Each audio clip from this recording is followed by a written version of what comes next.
Assalamualaikum warahmatullahi wabarakatuh.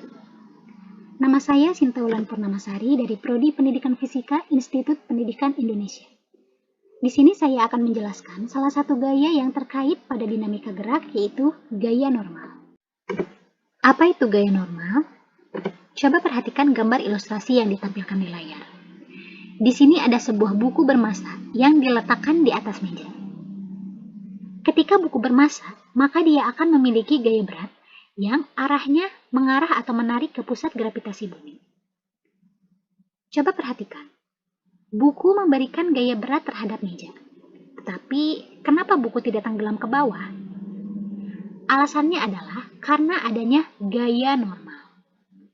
Gaya normal adalah gaya yang muncul akibat dua buah permukaan benda yang bersentuhan, di mana gaya ini bekerja tegak lurus terhadap bidang sentuh. Buku bermassa memberikan gaya berat, kemudian muncul gaya normal yang tegak lurus ke atas. Titik asal vektor berat berada di pusat massa benda, sedangkan titik asal vektor gaya normal berada di permukaan bidang sentuh.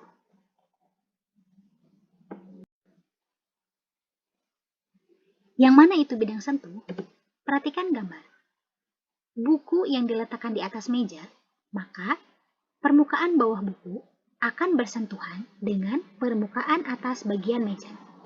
Area dari dua permukaan yang bertemu dan bersentuhan ini dinamakan dengan bidang sentuh. Dan setiap kali ada bidang sentuh, maka di situ akan ada gaya normal yang bekerja.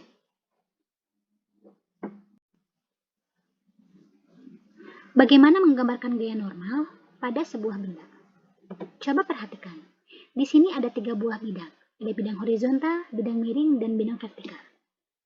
Gaya berat pada ketiga bidang tersebut sama-sama mengarah ke pusat gravitasi bumi atau ke bawah. Tetapi, coba perhatikan, gaya normal yang bekerja memiliki arah yang berbeda-beda. Hal itu terjadi karena gaya normal itu tegak lurus bidang. Jadi, konsepnya di sini adalah kita harus ingat bahwa gaya normal adalah gaya yang bekerja pada bidang sentuh dan selalu tegak lurus bidang sentuh. Bagaimana cara menghitung gaya normal? Perhatikan ada 3 ilustrasi keadaan yang paling sering kita temui. Yang pertama adalah gaya normal pada bidang horizontal, yang kedua gaya normal pada bidang miring, dan yang ketiga adalah gaya normal pada bidang vertikal. Untuk menghitung gaya normal pada bidang horizontal, pertama kita harus ingat bahwa gaya normal adalah gaya kontak yang arahnya tegak lurus bidang. Kita lihat di sini. Pada bidang horizontal, ada 2 gaya yang bekerja. Yang pertama adalah gaya berat yang mengarah ke bawah, dan yang kedua adalah gaya normal yang mengarah ke atas.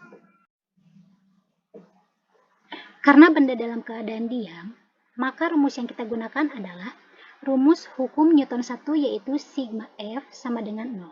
Kita lihat di sini. Pada bidang mendatar ada 2 gaya yang bekerja. Yang pertama adalah gaya N yang mengarah ke atas, dan yang kedua adalah gaya W yang mengarah ke bawah. Sehingga sigma Fy sama dengan 0.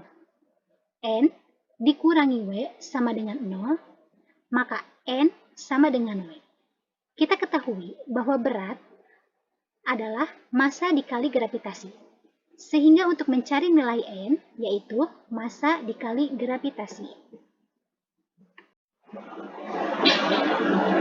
Yang kedua, untuk menghitung gaya normal pada bidang miring, kita gambarkan dulu gaya berat yang arahnya vertikal ke bawah. Di sini, gaya berat dan gaya normal tidak lagi berlawanan arah, sehingga kita harus memproyeksikannya kepada sumbu X dan sumbu Y. Gaya yang tidak sejajar dengan bidang atau tegak lurus bidang, kita uraikan terlebih dahulu.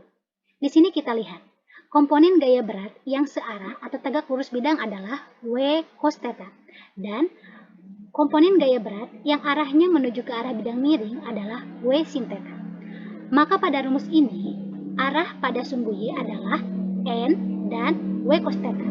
Maka rumusnya adalah sigma Fy sama dengan 0, N dikurangi W dikalikan cos theta sama dengan 0, maka N sama dengan W dikalikan cos theta.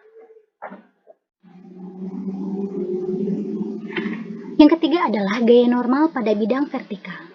Untuk menghitung gaya normal pada bidang vertikal, sama saja seperti pada bidang horizontal maupun pada bidang miring. yaitu sigma F sama dengan 0 dikarenakan benda yang ada pada bidang tersebut dalam keadaan diam. Ketika ada balok yang menekan bidang vertikal, maka akan ada gaya F ke arah kanan dan gaya N ke arah kiri yang tegak lurus bidang. Sehingga kalau kita proyeksikan kedua gaya ini ke dalam sumbu X, maka akan didapatkan rumusnya yaitu sigma Fx sama dengan 0. Untuk gaya N bernilai positif dan gaya F bernilai negatif karena berlawanan arah, maka N sama dengan F. Kita masuk ke contoh soal. Sebuah buku bermasa 500 gram diletakkan di atas meja dengan percepatan gravitasi di sekitarnya adalah 10 meter per sekon kuadrat. Berapa besar gaya normal? Nah, untuk penyelesaiannya, kita menggunakan rumus sigma F sama dengan 0 dikarenakan dalam soal ini benda dalam keadaan diam dan berada pada bidang datar. Maka, gaya normal yang dihasilkan adalah N sama dengan massa dikalikan dengan percepatan gravitasi. Diketahui masanya adalah 500 gram, kita rubah ke dalam kilogram yaitu 0,5 kg, dikalikan dengan percepatan gravitasinya yaitu 10 meter per sekon. Maka N sama dengan 5 kg meter per sekon kuadrat atau 5 Newton. Baik, mungkin cukup sekian yang dapat saya sampaikan. Terima kasih yang sudah menonton dan mohon maaf bila masih banyak kekurangan. Wabillahi taufiq wal hidayah. Wassalamualaikum warahmatullahi wabarakatuh.